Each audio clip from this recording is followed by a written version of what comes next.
Hi, I'm Jamo from Xcase in the UK, www.xcase.co.uk if you want to take a look at us. We're an importer of computer chassis which we sell within the UK and Europe. So on my little table here today I've got a gaming chassis. It's called the K13. Been looking a little while for a chassis to bring over that's A, really good to look at, but B, not a lot of money. So this is my final choice. It's going to be selling at around about £19 plus the VAT, whatever that is at the moment. I think 20%. Bet that goes up soon.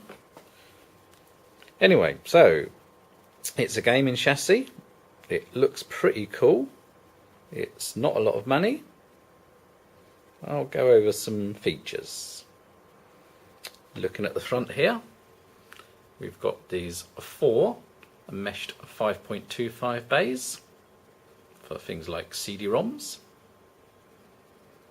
We've then got a 3.5-inch bay for a card reader or floppy drive. Probably not for a floppy drive, I think they're pretty dinosaur-like.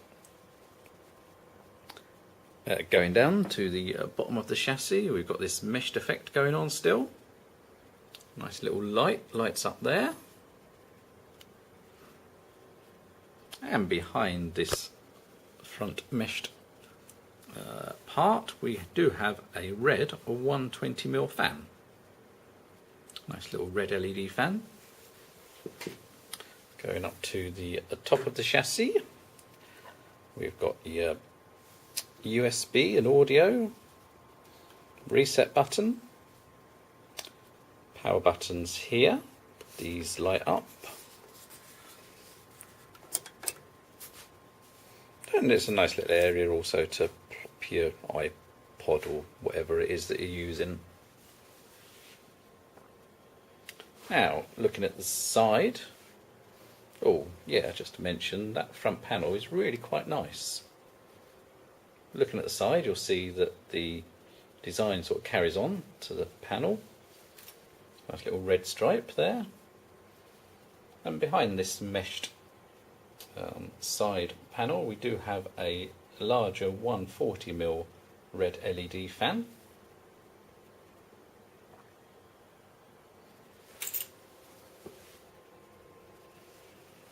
And at the rear,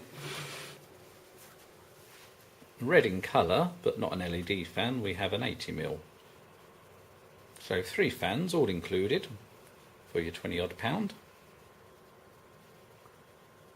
We've got a couple of holes for your water cooling tubes, and your pretty much standard 7 expansion slots. PSU is bottom mounted.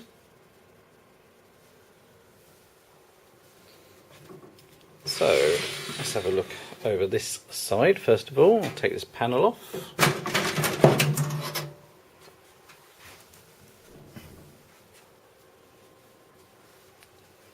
Now hopefully you'll see there's a little recess.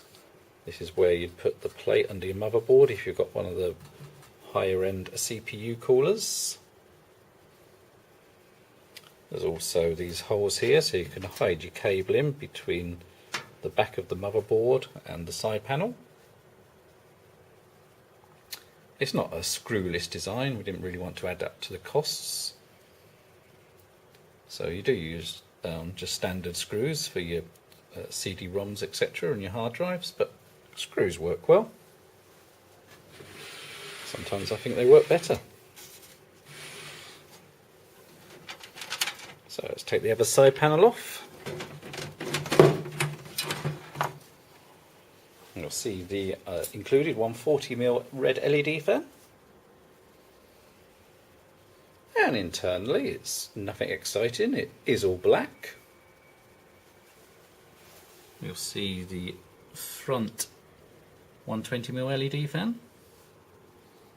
and we've got room to attach 5 3.5-inch hard drives. They're your 5.25 bays.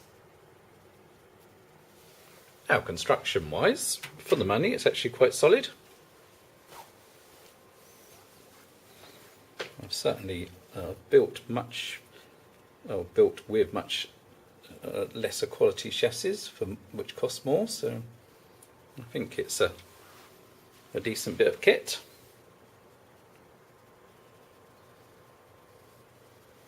If you're going to use a power supply at the bottom here, there's quite a lot of room for a decent sized one.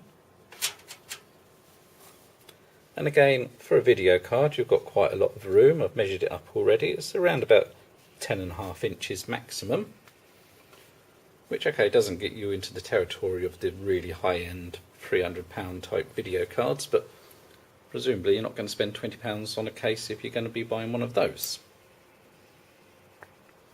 And if you do, well, you're pretty much mad. So it's not a massive case.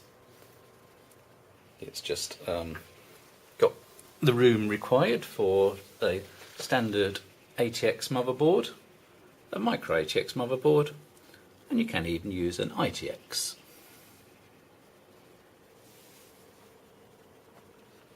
So overall, it's looking good. It's priced well. It really does all light up pretty smartly when you've got the power supply and the fans running. And you know, it's not a lot of money. So if you're looking to do, you know, something that's going to be better than an Xbox or PlayStation for your games, but you don't want to spend a fortune, but you want it to look pretty reasonable, then I think the K13 is the kiddie. So that's it really. As normal, thanks for listening. I'll do another one soon. Bye.